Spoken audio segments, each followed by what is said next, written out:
Age 17, a Jewish kid in a Catholic school, I began to feel really strange. And I looked down and I see through my hands and everything went black. I was above the earth and my guardian angel said, turn around. I see these lights coming up from the earth. Thin ones are individual prayers and the thick ones are group prayers. You could see this huge tree-like structure of light coming from the earth going up into heaven. That is the power of prayer. And we zooped down this tunnel and I arrive at what we call the gates of heaven. And there's my grandfather. He said, you can't stay here, but before you go, I have someone for you to meet. And I said, are you the being everybody calls Jesus? He said, you can call me Big Brother. Behind him was the Archangel Michael. Well, why don't you share your second midwife experience with us?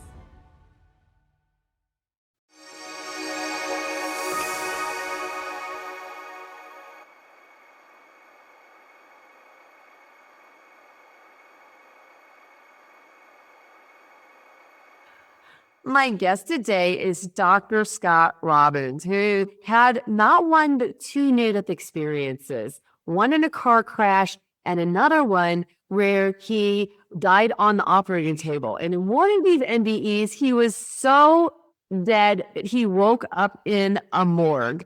But more than that, he has had some incredibly unique experiences, and I'm really excited to uncover them with him today. So Dr. Scott, welcome. Thank you so much for joining us today. It's such a pleasure. Lori, I thank your sister for, while I was in the middle of working with clients up in Friday Harbor, Washington, that she would get a hold of me and said, oh, you fit so well on our show. And like I said, for the audience, I call Lori Mishpacha, extended family from the heart. It turns out we know so many of the same people. I mean, the near-death experience world is a small community. It definitely is. Well, this is going to be a great conversation. And I'm also intrigued to learn why you moved from California, because I think you said it was illegal for you to talk to your patients about God. And so you left the state. Basically, in 2009, I teach this technique called Einstein. So I do this tuning into the source, asking for help and healing. And I was really having a problem that year on my birthday, which around people's birthday, especially Sagittarians, they go through stuff. Right. And that time I was in the middle of an MRI and the doctor said to me, you know, I don't know what you're complaining about. You're 80% improved. And she said, what are you doing? And I said, I'm talking to God and I'm doing this technique called Einstein, tuning into the source, asking for help and healing. And she said, hold on, stop, cut. She said, I can't talk about God with you. She said, I am a doctor who originally did not come from the United States. And I came here. My husband is the US and he's a doctor as well. And she said to me, it is illegal, it has become illegal for a MD or a healthcare professional to talk or discuss God with their patients. Otherwise, you'll have your license revoked. I said, Father God, I know that my time here in California is going to be limited because I can't do this in a state that claims God is no longer part of healing and isn't responsible for miraculous events. That was incredible, Scott, because I've never heard anybody say that before, but I think we're going too far in the wrong direction. We need to be going more towards connection. Well, we currently, astrologically, as you know, are in the midst of a civil war. The same civil war we had in 1860 to 1865, that astrological event with the same thing that's occurred during World War II is conjoined at the moment, so that we are going through a lot of what never was completed 160, 170 years ago, and with what went on with World War II. As a result, the dichotomy between good and evil has become much more severe, and certain states are red and certain states are blue. I mean, really red and really blue. And there is no in between. We live in a dichotomous world where evil has the run of the joint. The thing is, most humans don't know that. And as you know, you've crossed over and lived in the other dimensions, have come back, you've been part of the one. You don't need a near-death experience to understand. This particular type of woke is not geopolitical. This one is, you know who you are, you know why you're here, and you know what you must do. Well, since evil runs the show, you need to remember what you have to do so evil can't interfere. Well, our job being on this planet is to endure, persevere, overcome, and master this reality, because this is part of the illusion of this reality. Now, it means we volunteered. We already knew this before we jumped into our earthly bodies, came into this illusion. If you only remembered that you're still up in heaven and your body is here, and you need to be a better connector to the source and not get caught up in the game of life. There are those that are in the parade of life. There's those that are in the stands watching the parade of life. And like you and I, those are that have to step back and realize that our joy is being here because we volunteered to help those people who need to remember this is an illusion. So I bet there are a lot of people listening right now who are like, "That's me too. That's me too. I'm stepping back and I'm remembering that I'm more than this human body." all I know, from the time I was a little kid, even before my first near-death experience when I was 17 years old, when I died in that car accident and ended up in the morgue, my parents and my grandparents said, this kid's weird. He is definitely not of this planet. He seems to be talking, and I was. From the time I was 5 years old, I was talking to beings in the room, and my parents, I mean, they would have probably sent me to a shrink if in those days. But the thing was, we lived in a haunted house. I actually lived in two. I was aware of the beings that lived on this property, and they did not want us to leave when it was time for us to move. We lived in an area near Lake Opakon in Patterson, New Jersey, but north of that. And this is an area that was a Native American burial site. You had some of the tribes of northern New Jersey, and as a result, it was a very spiritual area. We would always find, different tools that people would have left from centuries ago. The land had only been changed after World War II, and it was at one time a grave site where they used to remember Native people, the Lenni and Lenape, used to bury their dead by burning them above the ground, and then their ashes would come. So where they had built this area was actually a burial site. And people in this neighborhood saw beings in homes. I remember going, hey, Kenny, I saw your grandmother upstairs looking out at me, while I'm walking up the street. He said, my grandmother, she died. Oh, I said, I saw somebody looked like your grandmother hanging out, looking at me. And he said, uh-oh. That was the neighborhood we lived in. And wherever I went, that's probably why I went into anthropology, archaeology originally before I became a doctor. And Makes sense. I was always talking to somebody. My grandmother used to say, who are you talking to? I said, don't you see the spirit over there? He's talking to me. He was asking me things. And I would do that. As a kid, before my near-death experiences, I had the ability to smell the angels. I knew the good guys from the bad guys. The good guys smelled the most heavenly fragrance, like people go patchouli, dragon's blood, lemon blossoms, cherries, or strawberries. The bad guys stink like ashtrays. So I was always a weird kid. And the thing was, I didn't realize it was the other humans who were weird. Me, this was normal. I love it. Well, let's take a pause really quick here before we start your NDE. You're getting super, super dark. Do you want to turn a light on so that they can see you a little bit more? Oh my gosh, so much better. Okay, we might look a little bit different because we were starting to get dark really low. So we've lit ourselves back up in. So sorry for the little darkening that was happening. So, all right, Scott, you had your first minute experience when you were driving a car. I think you said you were 17. So you want to share that one first, and then when you're done, we'll ask some questions about it before you go into your second one. No problem. Now, if I'm age 17, I'm a Jewish kid in a Catholic school. My dad works in Jerome Avenue in the Bronx, 2 blocks from Yankee Stadium, and he works at Jerome Volkswagen. As a matter of fact, he's the manager. He asked his used car guy to find his son who was getting ready to graduate high school. Could you get him a good used car? So he bought me a $400 two-door 350 horsepower engine. It was Mercury Montego, zooped up car, perfect for a teenager, first car. And I got that car. That car could take off on its own. And so I had to be careful. But I was going to take that car 3 days after high school graduation and go to Lake Opakon in the New York, New Jersey border where I was going to learn how to fish for the first time. My friend Lou Rosa, he went out and he came with me. I was going up with him to go to his little cabin that his parents had. I'd never been there before. And he was part of the nerd group that I belonged to in this Catholic school. So I was one of the 7 Jewish kids in this Catholic school. So I get in there, 5 o'clock in the morning, say goodbye to mom and dad. It's now June 3rd.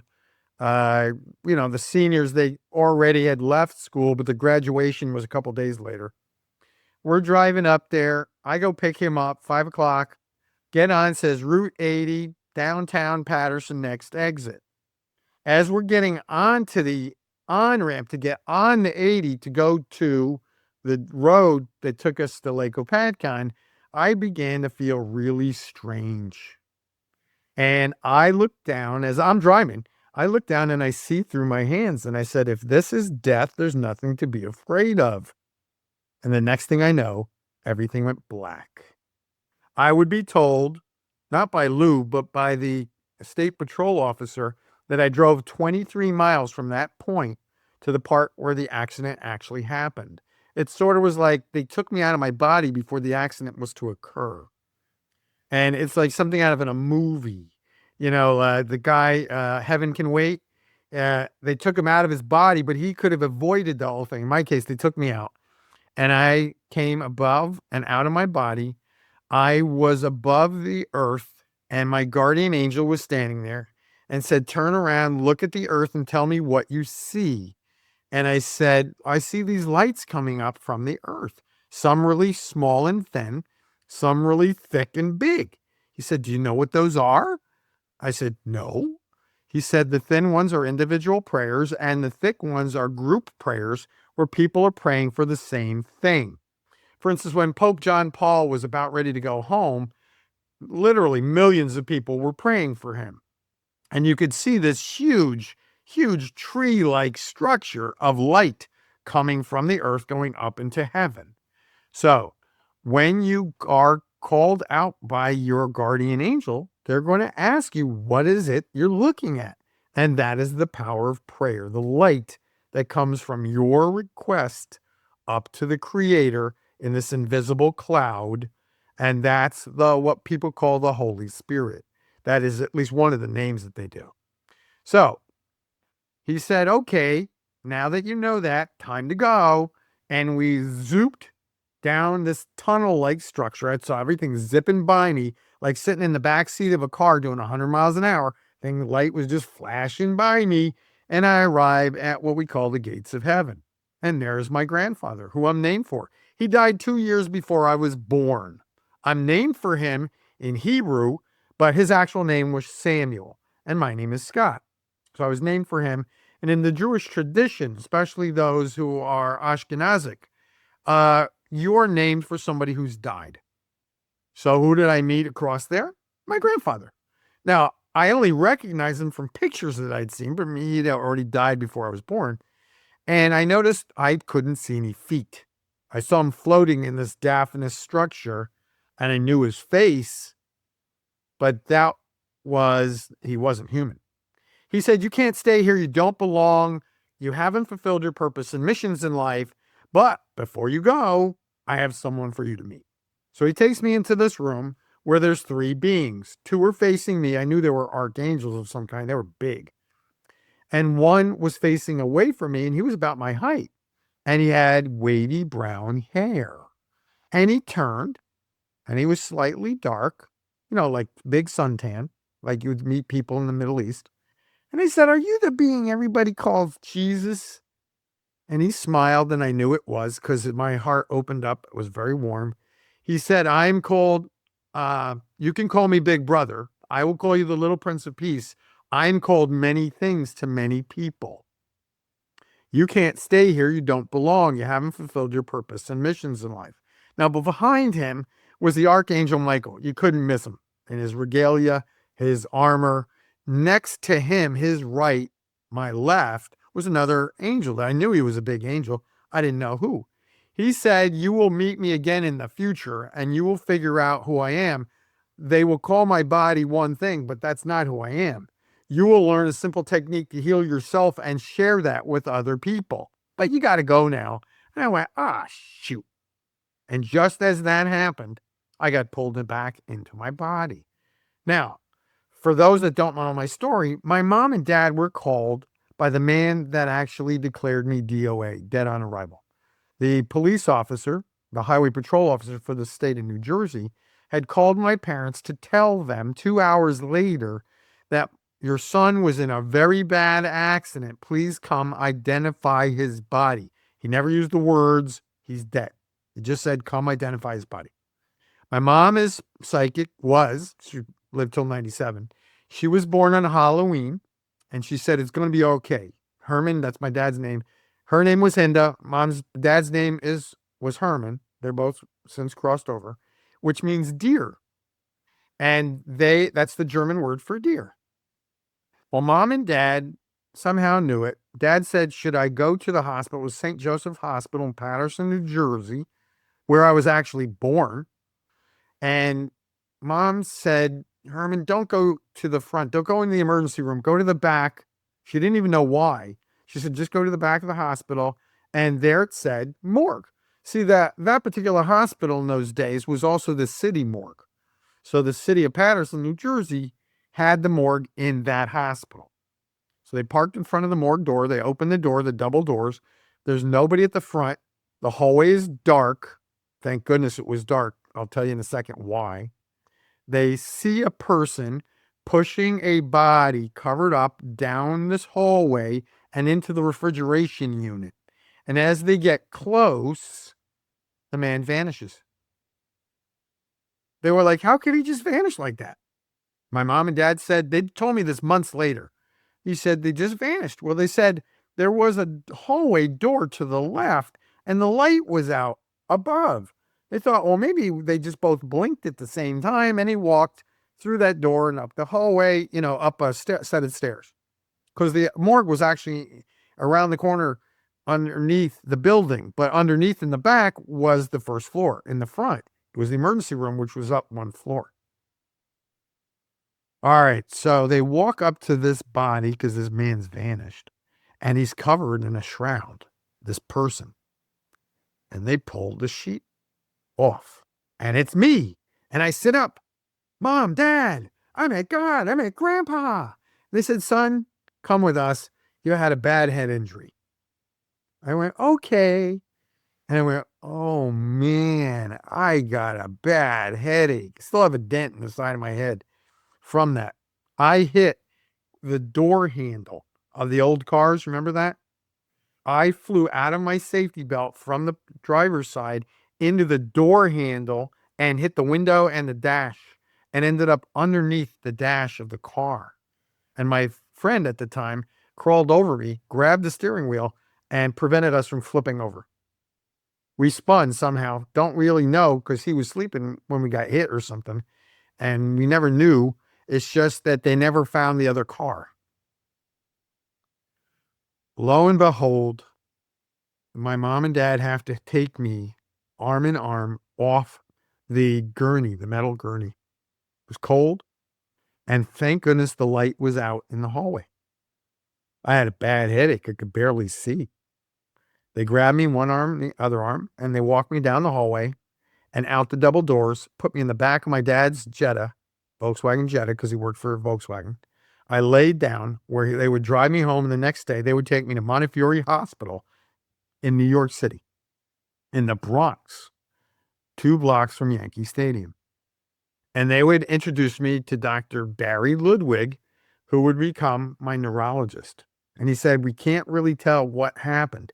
We know that your DMT levels, dimethyltryptamine, are off the charts. That's the thing that's most common for people with near-death experience. The National Institutes of Health have actually indicated that these DMTs are higher, more than 20%. Now, I have an interesting statistic. Anglos are more calcified in their pineal gland than anybody. African Americans, there's more DMT level in their pineal glands, and they're darker because their pineal gland is dark. You need melatonin.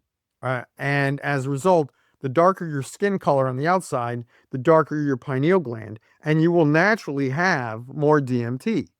White folks don't have as much DMT to begin with and are characteristically more calcified because of the atmosphere they live in, the fluoride, chloride, everything else. But as a result, they don't have enough of the melatonin or the melanin that they need to keep their pineal gland functioning properly. So people of all colors have had near-death experiences of every walk of life, of every background. And we've all had the same stories where we met God in some way, shape, and form. We've had the archangels with us, and we've been sent back with a mission and purpose in life. I mean, you've been sent back to connect people. You know you're beyond what we call this illusion of life. And as a result, you collect people like me who know what we have to do and where we have to go. It's no longer about ego or greed. It's about helping other people. So, as you know, I told you the story before we got on of how the fact that in 2009, I was in the middle of having an MRI because I had tremendous back pain. And the doctor stopped the MRI and said, well, I don't know what you're complaining about. You're 80% improved from your previous MRIs. And this was my 5th one, over 10 years. And that's when she told me, don't talk about God because I'll lose my license. That's when I said, ooh, I can't stay in California. I got to move. Where am I going to go? And that's when they told me I would eventually be moving. I said, where? Texas? No, Florida. Why? Because I would meet many of my spiritual sisters and brothers who I had met and lived with before in previous lifetimes. And I was to meet my final sister here in Florida.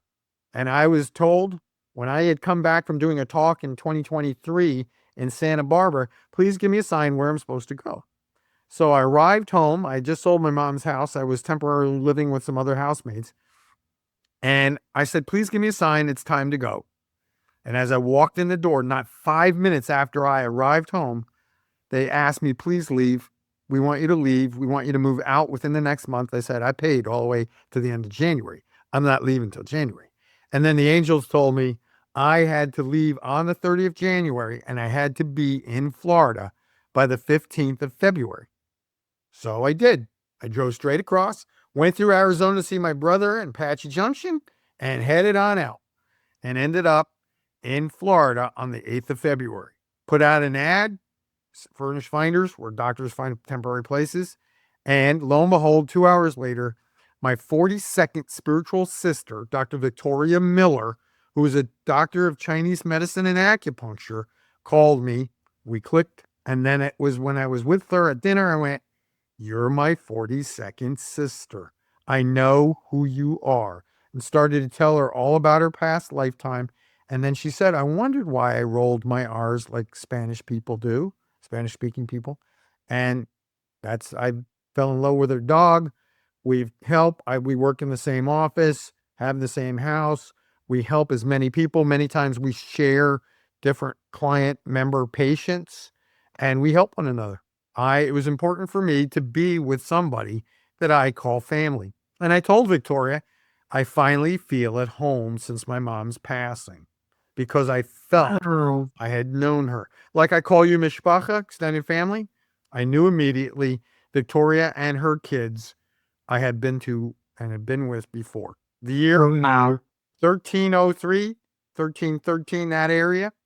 And that was a time when the Mufti of Granada was fighting with the Catholics to keep the Moors in southern Spain.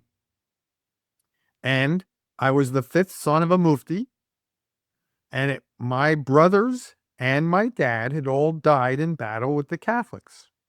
I had 42 spiritual sisters, 6 spiritual mothers, because you lived in a harem type of setting. Everybody was your mom. And Victoria was my final spiritual sister that I needed to meet and work with. And I said to her, I've been waiting 800 years to finally get to work with you and help you and finish where I needed to finish. And lo and behold, I felt at home. That's so beautiful. I love all the synchronicities. So I want to go back to the near-death experience. And I think the thing that stands out the most is, of course, you being taken to the 3 beings. So the first one you recognize as Jesus. The second one you recognize as Archangel Michael. And the third one you didn't really tell us who that is. And I'll a second. I've heard the term when a player to be named later, when they're having a trade for football or baseball or something like that. He said, you would recognize who I am sometime into the future. But when you know my name, that what people call me, I'm not that name. So I like to think of him as the angel Raphael. But yeah. So, I mean, when you're in the presence of others, but like they've told me on the other side, don't tell anybody what you feel or what you believe, whether it's Jesus or Michael or this other angel to be named later. I teach that name of this third being, but I purposely just bring that in. I'm never to interfere with somebody's belief system. So no matter what you want to call this third being, I'll tell you who I believe he is, but I'm never to tell you that's who he is. You're going to have to figure that out. As a matter of fact, I'm getting a buzz in my left ear saying, no, no, no, you can't tell anybody. They have to figure it out for themselves. So I teach this technique called Einstein on Sundays. It's for free. And I teach every other Sunday, 2:00 in the afternoon Eastern time, which is actually, I started off training at about 1:20 p.m. in the afternoon. And that's Eastern time. It takes about 40 minutes to train how to do Einstein. And then at 2:00, I have a group of people, anywhere between 17 and 40 people, who will show up on any given Sunday from all over the world. I work with people from 25 different countries. Now, that's my gift. That's what I was told I had to teach, but it's not the only thing I teach. People said because I went from being a normal doctor to being a licensed religious counselor and a doctor of chiropathy, which is a spiritual thing with the church, I had to find another way to do it. So I asked for donations. Yes, I still require earthly capital in order to pay my bills too. And so as a result, you come from a corporate world. I couldn't do it the old way anymore. Well, people said you should be just taking donations, whatever. I still have my requirements. And if you read my website, it asks what I ask for my specific donation. And what we're going to do, we're going to spend 90 minutes together. One-on-one session is going to be recorded on Zoom. I'm going to tell you about your past life, present life, future life, what's your mission and purpose in life. If you have a chronic or serious illness, I'm going to tell you why this is going on, what you must complete before you leave this planet, and what you must be aware of in order to do this. Am I for everybody? Yes. But am I really for everybody? No. I'm going to tell you right now, I am weirder than weird when it comes to certain things. I either click on, I know immediately what's going on with this person, or I don't. 1/3 of my clients have 12 weeks to live. You're like, what? Yeah, 1/3 of my clients. Well, that kind of makes sense because of your medical background. That doesn't super surprise me, I guess, when you say that. Yeah, and my job is to make sure they know what they must complete before it's time to go home. 1/3 of my clients have been diagnosed with chronic or serious illnesses that the doctors said, we give up. There's nothing more we can do for you. I have a lot of cases with long COVID or myasthenia gravis or autism. Lately, I've had a lot of kids with autistic stuff going on. And I realized certain statistical behavior because I was a medical examiner. I kept statistics on everything. And the one thing that I found over the years is that autism and cancer patients have one thing in common. They both have locked cells. That means they can't detoxify their body. One shows up and they are dying from toxic poisons that shows up in the form of tumors. Others, autism, their brains are locked. They can't detox their brain and they can't function properly. And they are classified as autistic. So I work with lots of people with lots of different things. And then a third of my clients are people like yourself who want to learn Einstein. We all want to bring heaven to earth. My job is to help people remember that we're in the third dimension, but that's not where we need to be. We need to be in the fifth dimension with Mother Earth. So as Mother Earth spins up and her human frequencies are much higher, then we must spin higher with her. Because, for instance, predictions in 2026 and 27, there are many more earthquakes and soul shakes to come. Major earthquakes on the West Coast and even here in Florida. Not because Florida is going to have an earthquake, but because the Caribbean is going to suffer earthquakes, which will affect tidal activity here in low coastal things like the state of Florida. So if you live... God, who's giving you this information? Because I know your connection to guides and spirit. Yes. And the job was not to be afraid of what's going to happen. Mother Earth is going to try to get rid of a third of the people on the earth who cannot yet wake up. A third are not going to be able to wake up, and they've already volunteered to go home. They'll get a chance to recycle and come back and keep doing this.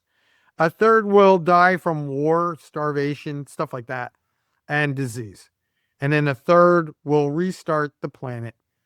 Now, people said, well, can we just stop this from happening? I heard no.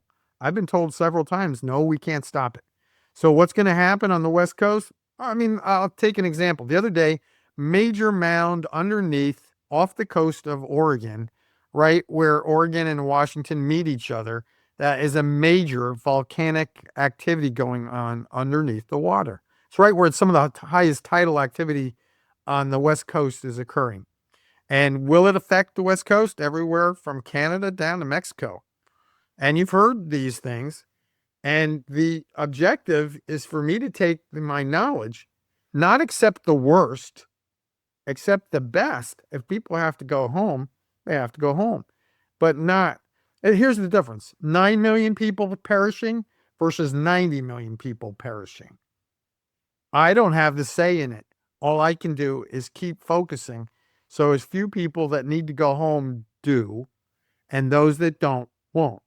And so the angels have said by the end of April of next year, 2026, not only will be the shift in money, whereas money as we understand it will be completely different, but it will only be the beginning of the shift also for these major catastrophic biblical type things of earthquakes and soul shakes. So in other words, not just earthquakes, but soul shakes. You yourself are going to go through this understanding of you're not who you think you are.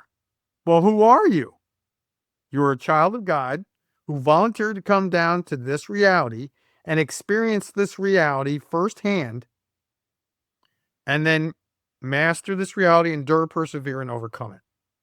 You're not to be afraid. And so people said, well, yeah, not to be afraid. So I teach people verbal frequencies to get rid of the fear that most people have as Mother Earth shifts. You want to be here? You want to continue to live? This is how we're going to do it. And I'll give people a verbal frequency to get rid of fear in 30 seconds. The other thing the angels talk about is people are in a constant state of overwhelm, overreactive overwhelm. We can clear that in 30 seconds. Next, people are in a constant state of doubt. They do not doubt, I should say that again. They do doubt their own being a child of God. They doubt their power. You must have faith in the Creator, trust in a being stronger than you, who and whatever you call that being, who knows how to connect us to God, and you must believe in your own divinity. And if you have doubt, which is a form of fear, then you got to let it go. Next, people don't know how to forgive. And even if they can forgive another person, he said that's why you have wars constantly on your world. First, we're in the dichotomy between good and evil. Second is people don't know how to forgive. So if you can forgive another person, who is the person you, Lori, have the hardest time forgiving? I feel like I've worked through this now. There's only one person that I'm thinking of, but I feel like I'm 90+% there on that because I understand the gift and what that person was to me. Yes. But in this case, what the average person is, they have a hard time forgiving their own self. As a result, when they don't know who they are, they don't realize that they've made a mistake, forgive themselves, and move on. And And I think that as you know more and you grow more spiritually and you understand that things are happening for you and not to you, it becomes easier to forgive yourself because you understand that certain things were lined up in certain ways. And therefore, if you go through stuff like we're going through retrograde Mercury at the moment, you're going to go through a lot of detoxification. Every time I have an issue, detoxification comes up during retrograde Mercury. And each of us come in with a cross to bear, tests that we have to go through. Like we used Jesus as the example. He literally had a cross to bear. But you don't want to keep your burdens going from lifetime to lifetime. You want to eliminate them. So I teach people how to get rid of those. Now, I have lots of other machines, pulsed electrical magnetic frequency devices, all sorts of things to assist people. They're not my patients anymore. They're God's patients, my client members. And I do it from a religious, not religious area, a spiritual area. In other words, it doesn't matter if you're Jewish, Christian, Buddhist, Hindu, or Muslim. Hence the name of my book, There Are No Lines in Heaven. Because when you cross over, no one's going to say, hey, Christians in the center, Jews to the left, or Muslims to the right. It doesn't work that way. The quote religions that we have on this earth are simply an illusion by which we learn and experience whatever it is we got to do. And when you go up there, there's not only no lines in heaven, there's no competition like we were talking about. There's no competition in heaven. Every one of us has a job to do. And each of us came through experiencing these gifts to bring us closer. Is it fun sometimes to go through the tough spots? No. Nobody said it was going to be. Remember, you're here on a world of dichotomy between good and evil to master this reality. And sometimes it's not going to be fun. And regulations or this detoxification is going to occur more during retrograde Mercury than any other one time or near your birthday, in which case my birthday and retrograde Mercury are happening at the same time right near Thanksgiving. I was due Christmas, just like a relative. Jesus was supposedly Christmas, and I came Thanksgiving. I was a whole month early. And so I knew I was different from the time I entered this world, but my job is to help other people. You're not here to suffer. You are here to struggle, like a butterfly pushing itself out of its cocoon. You know that if you cut the cocoon, the butterfly will die. You must go through it in order to get to it, in order to be better connected to the source. And remember, this illusion is an illusion. Is it always comfortable? That makes so much sense to me. So I want to go back to where we were talking about the three beings because super curious about this thought. And I would think that there'd be a lot of people listening. So you've already shared with the audience that you are Jewish. And so I would think that maybe Jesus would not show up if I believed in all of the, religious things that happened in a certain way for certain people. But here you are, a Jewish man in your near-death experience, and you see Jesus. Was that something that you had to reconcile with when you came back? Or was that just a no-brainer? I know who this was. Yes, I not only know that after this near-death experience where I met, Jesus came to be with me two other times. He appeared when I was going through some tough times. Number one, he came to Jewish people first, who are the children of Israel, the children of the Hebrew, the children of the dust. All right, he's in the line of David. It turns out genetically, I'm in the line of David through my mother.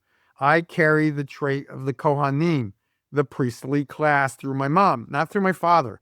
My father's supposed to is have that trait, and that would have been Aaron, and Aaron of Moses. Aaron was my grandfather 798 times removed, and Moses would have been my uncle, same amount of time. Well, in the line of David comes that way, and that would have been through the line of David. Turns out Jesus was a cousin. I would have been there.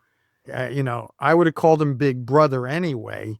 And do you have to be Jewish in order to have a near-death experience and meet him? No. You will, people over there, there'll be Jews, Christians, Buddhists, Hindus, Muslims, you name it, Baha'i. You're going to when you cross over, you're going to meet him. There was a rabbi in Jerusalem, Orthodox rabbi, 100,000 followers, came from New York, Lubavitch. He had a near-death experience. He said, I met Jesus. Boy, did we make a mistake. I think we're going to have to correct a few things. So that's number one. I've met Muslims. There is both a Saudi prince and somebody from Kuwait, a Kuwaiti prince, who said, I had a near-death experience and I met Jesus. And I don't care if they try to kill me. I believe in him. Biggest thing is, once you begin to believe who is Big Brother and why he is here and who he really is, and your goal is to follow in his footsteps, not to take on a particular faith. If you're Jewish, stay Jewish. You're Christian, stay Christian. You're, so forth and so on. But the biggest thing is to follow him. That's what he said to us. Follow me. He didn't say make a religion out of me. He said, follow me. Great mean by the following. What I do and repeat it. If this is what I do and how I treat people and work with people and how I can use the power of prayer to make miraculous events occur, you do the same. He called me Little Prince of Peace. I call him the Big Brother. And I just follow him. If I would ask myself in a bad situation, tough times, what would he do? That's what to me means follow me. Do as I have done before you, like all the other masters in this universe. Do what we have all done. Master this universe, endure, persevere, and overcome it. But don't cause people harm. You can do anything you want to anybody, but do not harm another soul. And least of all, do not harm yourself. Do not commit suicide unless it's pre-programmed. Only 2% of all suicides are pre-programmed. Just like near-death experiences. Only 2% of the population is going to have a near-death experience. But in the United States and Canada alone, that's 9 million people. But of all the people that have near-death experiences, are they all going to tell their story? Are they all going to work with what they need to do? No. Very few, less than 1/3. Actually, 20% or less. I don't even go less than that. 2% are actually going to follow through and do what they've been asked to do because the other people are too afraid or don't want to do this because you're no longer in the mold of working with other people the same way. I'm out of that mold. I'm not part of the group. I've never been. But now, definitely, I don't match anybody's expectations. I'm definitely different. And if you look at the definition of the word weird, the third definition down says spiritually unique and different. That's for sure. Love it. Okay, let's talk about these angels because not everybody I talk to who's had a near-death experience have angels, but many, many, many, many have specifically had an experience with Archangel Michael. So tell me about Archangel Michael. What is his role and why do you think he was one of the 3 beings in that room to greet you? All right. Number one, he's the defender of faith. He's the one that keeps the right hand. He's God's right hand. His actual Michael, which is his name, Michael, means the right hand of God. He sits by the right hand of the Creator. And as a result, his thing is, he's the biggest, baddest angel you can get. Over 10, 12 feet tall, armored, bulky kind of dude. At least that's my impression of him. And nobody messes with him. When Michael wants to come down to earth, he comes down, and who does he come? you'll see and hear people go, well, he came in and he became Jesus. And some people say, no, he didn't. He didn't become Jesus. Jesus is Jesus. All right. Just know that Michael can come in and become another being, the same as this third being to be named later. There are many archangels out there. They're the ones that volunteer to come in to a human life and take a tough reality and deal with it, master it, endure, persevere, and overcome it. And then the people follow them. So you must figure out who Michael the archangel is. But to me, he's a big brother. Jesus, big brother. This third angel, big brother. And there are ways that I will explain how I feel that they are to me, but you must figure it out for yourself, because they've actually told me, do not tell them what you feel. Let every person figure it out for themselves. Who they believe Michael the archangel is, Jesus the Christ, and the third being to be named later.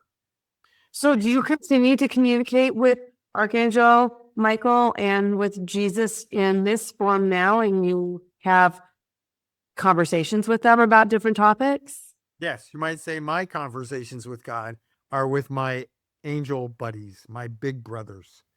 I have the three. I talk to all three of them. What is the biggest message you think Jesus would want the world to know about him? Because he has been turned into a worshipped religious figure. Well, like you said, follow what I do. Don't make a religion of me, and actually take the words and don't change them. What did the first thing they do? They changed them. All right, let's see. Michael would say, follow me. Do exactly as I've done. Master this reality. The other thing is, be strong. My body might be a little body. His body's really big, but the power comes not in your physical form, but in your belief of who you really are. Who are you?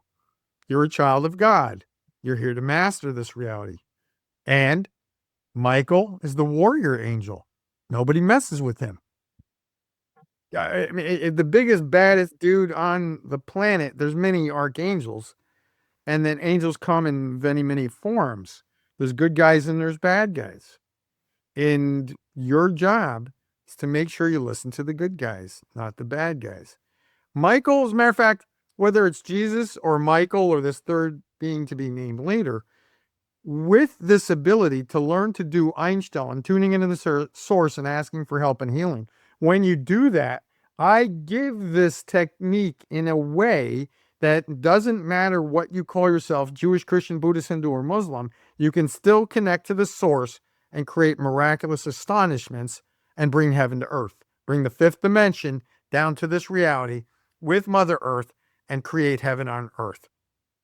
Can you? Okay. Yeah.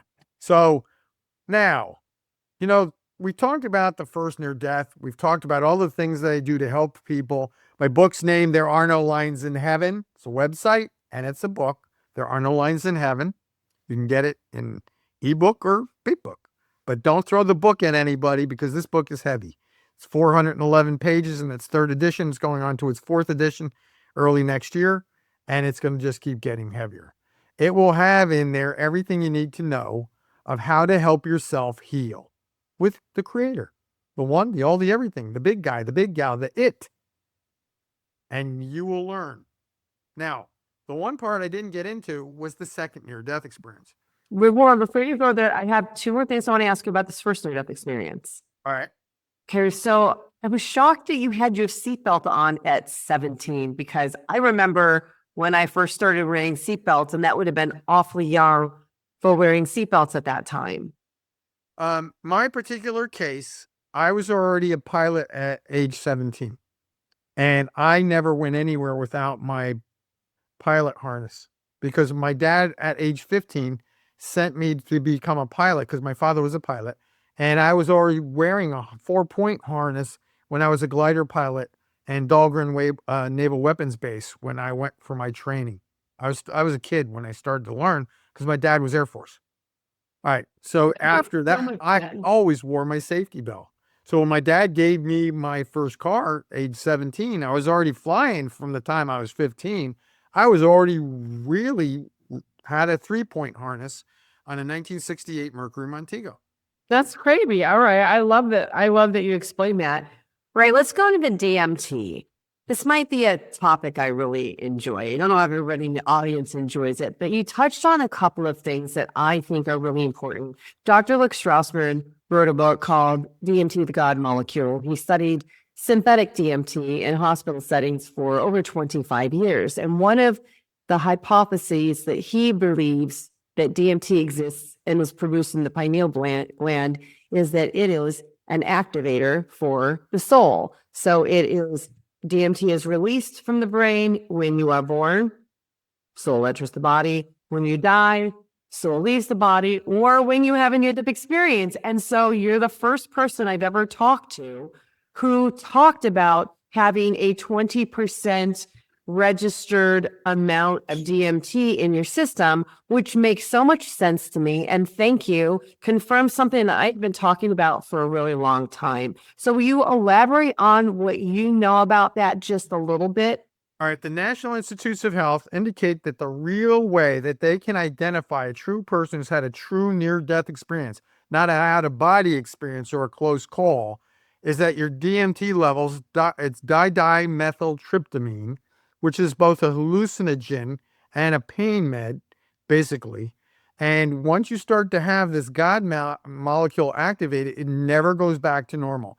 My levels are 22% above the average Anglo for dimethyltryptamine. And if you want to clean out that dimethyltryptamine so that your pineal gland is talking better, then you can use tamarind or there's a couple other herbs that we use, including Ormus gold and things to constantly clean that out so that that isn't calcified. It isn't from fluoride and chloride. It doesn't calcify this. And so your God hormone is going to be divinely guiding you. And as a result, you will be divinely guided through this dimethyltryptamine. Now, like I had said earlier, people with color or of color will have actually more dimethyltryptamine in them because your pineal gland actually deals with melatonin and melatonin in there, your different color molecules. So the darker you are, there is no such thing as white unless you're albino, but there's different stages of gray and brown that will always be there to darker or lighter. And this will allow you to connect easily. Now, here's a very interesting subject. Both people of color, especially in Africa, are much more spiritually connected than the average white person or Anglo or Westerner. That color helps you be more spiritual. Now, if you go train your brain and become like all the other MDs, you're going to take and wipe that out. And the more medications you use, you are also going to lessen your DMT levels. So, fluoride, chloride. Now, vaccines. Ooh, vaccines. Especially COVID vaccine. It is, if you read the instruction on what it is supposed to do, is to disconnect you to the source. Remember, we live in a dichotomous world of good and evil, and vaccines will disconnect you to the source, especially mRNA. Don't take my word for it. Go look it up. And it'll tell you one of the things it will do is disconnect you by cutting off your ability to utilize your pineal gland. That makes a lot of sense to me, and it confirms a lot of things that I've heard and known and understood about DMT. That's, of course, the substance that I've used for many years to go to the other side. Will have my experiences out of body on the other side. And when this happens, thank goodness it does, because when I go through, I mean, I had a tremendous amount of dental issues, which I have to go into repair as soon as retrograde Mercury's over here. But I had 5 broken teeth as a result of my near-death experience. And sometimes teeth hurt. Not sometimes, they do. And thank goodness for the DMT levels, because they help me get through when I go through tough times. I mean, I had 5 skull fractures, 9 broken vertebrae and discs. I had both shoulders damaged. I was a mess, and I had to use a walker for 3 years till God granted me the ability to heal. It doesn't mean I don't have my issues. Doesn't mean that during retrograde Mercury, I'm not going to go through a detox. I just have to deal with it. And that's about it. What makes me feel better? I do what God asked me to do. I hear what I'm to do. I question it only one time to make sure I heard it right, and I go and do it. And as a result, I just do it. Near death is the other thing. We know our exit date. Would you want Lori to know your exit date? Would it bother you? Would you mind knowing your exit date? You don't know. I'm on the fence with it. There are parts of me that would be really okay with knowing it because I don't have a fear of the death. I am the planner. Like I'm the one that wanted to know what the sex of my kids were before they were born. So I could plan all their clothes in their rooms. So there's a part of me that's like that. I think there's probably more of a part of me that would want to know than would not want to know. All right. Well, the biggest thing is most people, I'm not allowed to tell them. Very few people am I given permission by the Creator and my angels to tell a person when you're going home. Usually it's because they need to know it in order to take care of it. Does it apply to this bird of the people that you've worked with and counseled with who were ready to die? Yeah, these are the people who got permission. Now, the other time, I was couples wanted to know, would they be going home together? Yes. Could you give us a rough idea? And I would ask, are they allowed to know their rough idea? Yeah, you got some time. Don't worry about it. Don't even be concerned, or it's 25 years in the future. Don't even go there. Now, for most people, they would be probably having a hard time. It's not an easy thing to know your exit date.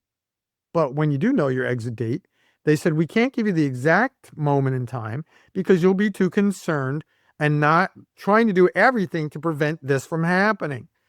And I said, I understand. But the biggest thing is when I go home, I go home. I'm done. I'm out of here. I'm like, all right. But don't worry. That's why the book has to be left behind. There are no lines in heaven. So it can continue even after my exit date. I go home. Adios, muchachos. I'm out of here. All right. Maybe next lifetime. Maybe. Or if I'm into the fifth dimension, then we're going to bring heaven to earth and we will live 1,000 years. But they showed me 3 opportunities to go home. One was they said, you have an opportunity to go home the same way your first near-death experience occurred. Second one, somebody from another world, another planet, the aliens that come to visit our world. There's 59 different aliens that come to visit this world, 4 that are here to help us, 4 that are here to hurt us, and there's others that just observe. But there are going to be humans. Should things go bad, like nuclear war, that certain humans will be taken off the planet and saved for a later date. And then the third one is bringing heaven to earth, where we can transmute from the third dimension into the fifth dimension, in which case it doesn't matter. Whatever the way it is that will be the best and highest good for my earthly body, it will. But as being that I've been out of my body and looked and went, oh, I'm sorry, body. I didn't mean for you to be in a bad shape, but I was without pain at that point. I only hurt when I went back into the body. So the biggest thing is, does the near-death experience mean that you don't hurt? No. It just means that life is not life and death is not death. And this experience is just that. An experience that brings us closer to the Creator so we remember who we truly are, children of God. And who. Beautiful. Well, why don't you share your second midlife experience with us? All right. Fast forward 18 years into the future from this first near-death experience when I was 17. So 18 years in the future, I am already a medical examiner working for the state of California. And I am a pilot. I have my own airplane. I fly going around, tracking down somebody, doing an exam, then going to the court, and then experiencing what that happened, showing the court, the judge and the people on both sides, you know, what was happening, and present the case of what I found with this person who had an issue, whatever that may be. They would hire me, insurance companies, judges, follow this person, track them down. What did you see? What did you find? Next day, go to the court and explain the findings for the person. So that was one of the reasons why I was flying, and I went up to go to Sacramento from Long Beach, and I was practicing a cold winter day, making sure I could fly in cold weather, rain, snow, icy conditions. I knew I was practicing with my trainer, Lisa. I would practice 2 hours for every 1 hour to actually fly. It was a 2.5 hour flight from Long Beach up to Sacramento. But I was doing a practice run up in Lake Arrowhead, and I nearly passed out. Collapsed over the top, felt really dizzy. Lisa pushed us down below 8,000 feet. I regained consciousness. She said, "All right, we're done for the day. We're going home." When I got there, I was still really dizzy, and I had to go to the medical examiner's office anyway because it was time for me to have my own exam. I had my annual physical exam. And when they did the physical exam, they said, "You're bleeding internally. We don't know what it is, but we're going to send you to USC Medical Center and we're going to investigate what's happening." They did. They found I was bleeding internally. They gave me a poor prognosis and diagnosis, said you better go home and fill out your paperwork, get all your ducks in a row. We don't think you got more than 9 months to live.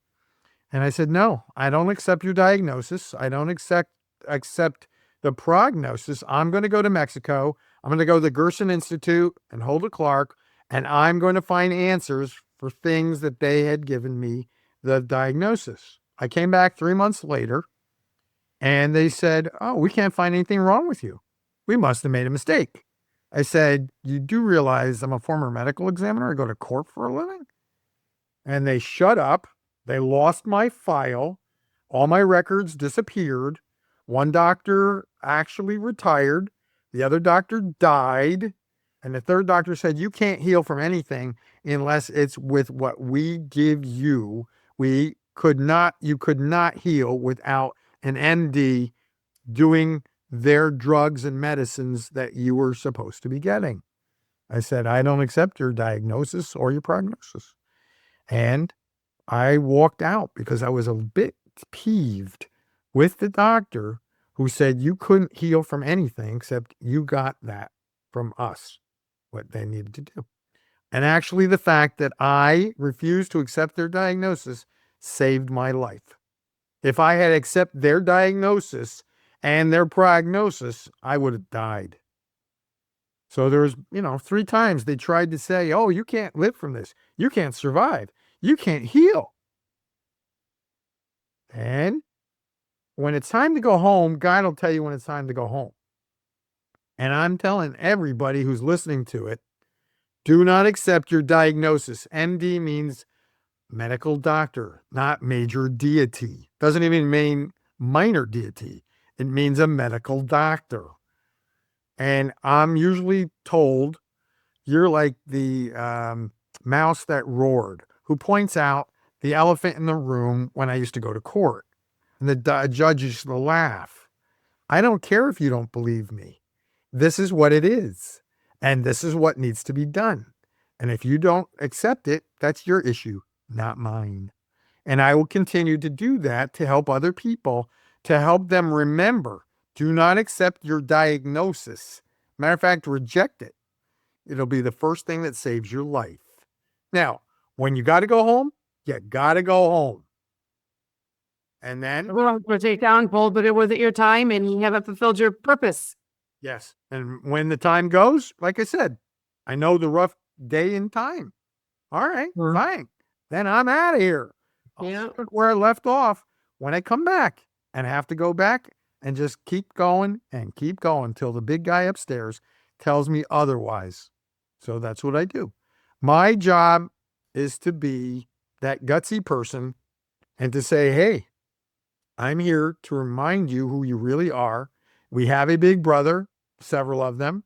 Our job is not to accept the reality as we're told. And no, your job is to master this reality, endure, persevere, and overcome it to the point where that old reality fades away and a new reality is brought to life. And we keep going with the game of life. It is what Florence Scovel Shinn said, the game of life and how to play it, 1923. Over 102 years later, she was one of the master blasters. She knew what was happening. The biggest thing is, we are here for more than this illusion. You must face it. Don't get caught up in the game of life.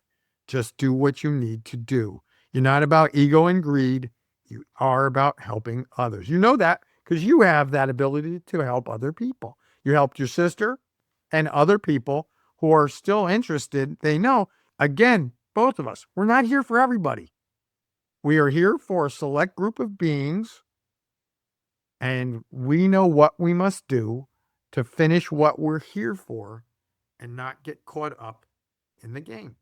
Yeah, exactly. So there's one other part of your NDE, and I think we talked about this before we started the interview.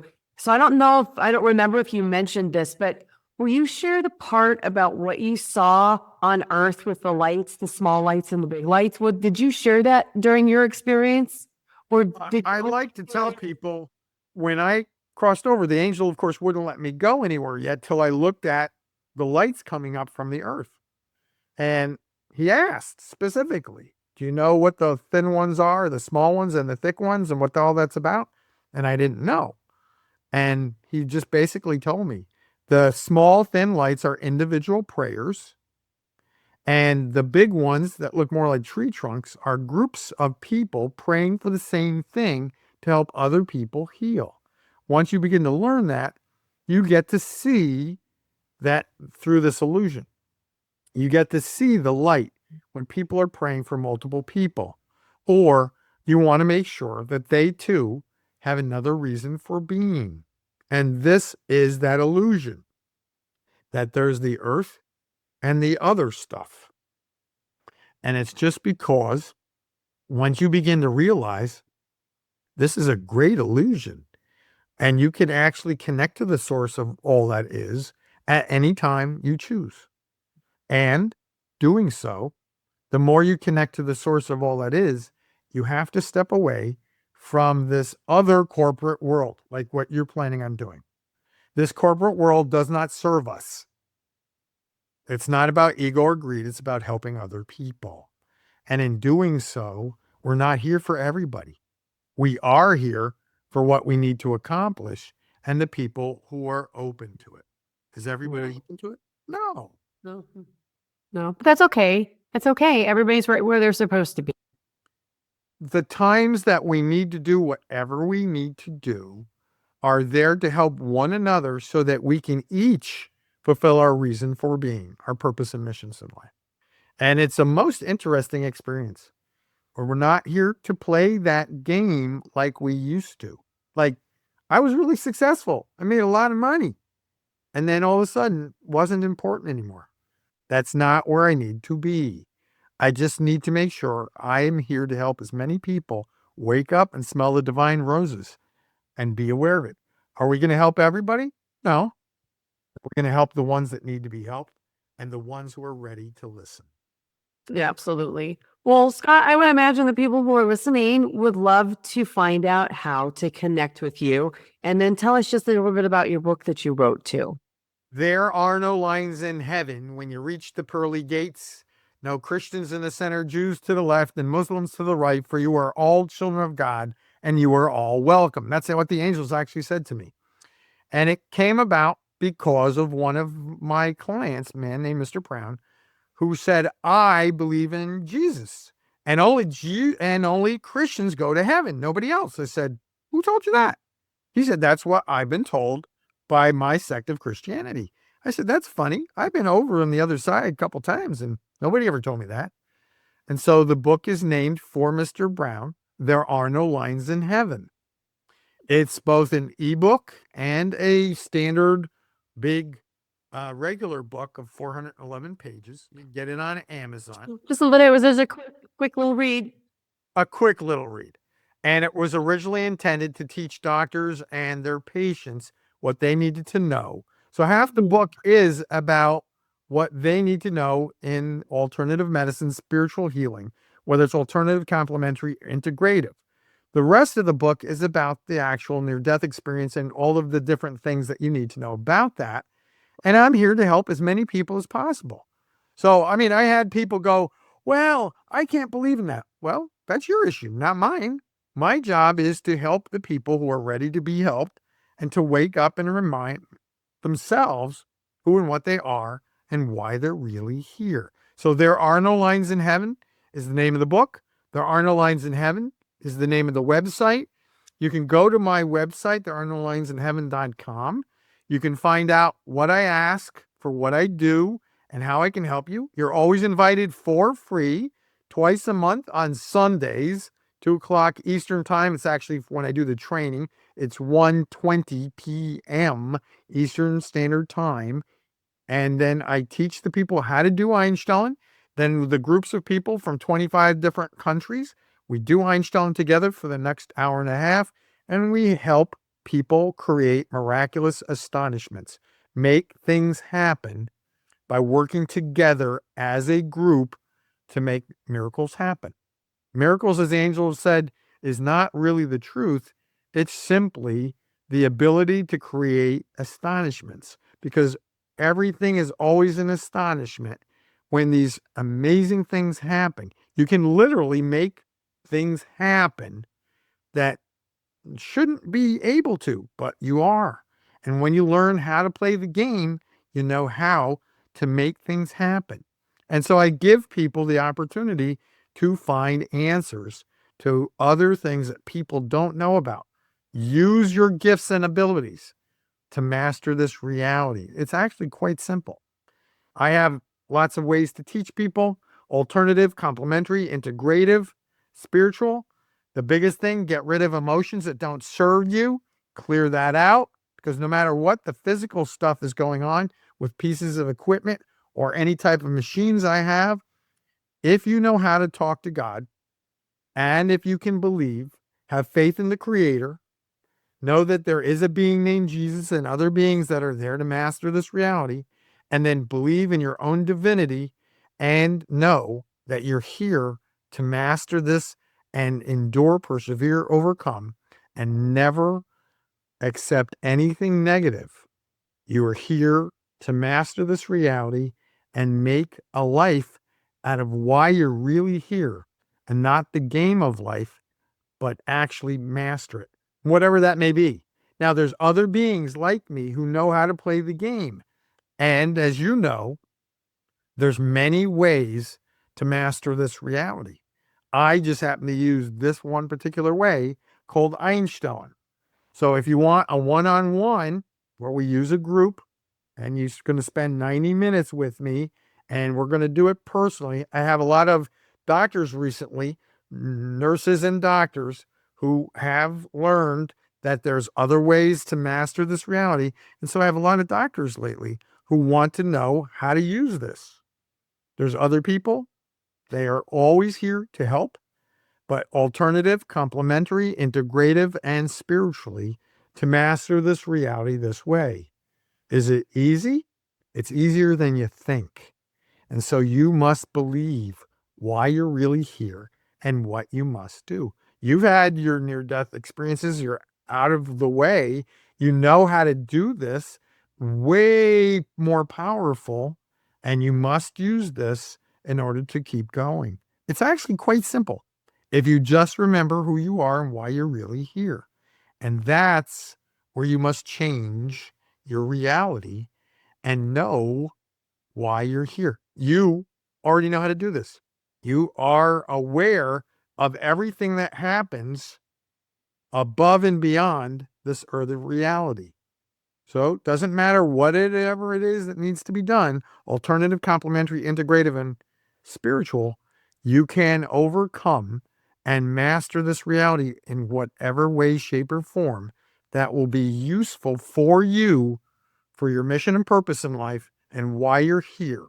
When you're doing this, then you can play this game and you will walk beyond your understanding of reality. And you actually know that you are going to master this fifth dimension so that we can truly be who we really are, children of God. Well, I think that's a mic drop comment. Hey, you know very well you have the power and we must keep going. Well, So, Scott, this has been such a fun conversation. I love the wealth of knowledge that you are sharing. And I want to thank you so much for your vulnerability in wanting to share all the parts of your experiences so that people can take what they need from them. And I want to thank you for your part in what you are doing to help wake up the collective. It is so needed right now. thank you very much. And I really appreciate it. And if you would like, you and your sister, please come and join me on any given Sunday. Learn how to do Einstein with us and be able to master this reality and meet other people. So, Well, thank you for the invite. I appreciate that. And of course, this show is absolutely nothing without all of you who tune in to watch, to listen, to share these experiences with the people who need to hear them. So thank you, everybody, for watching. bye-bye. Love you.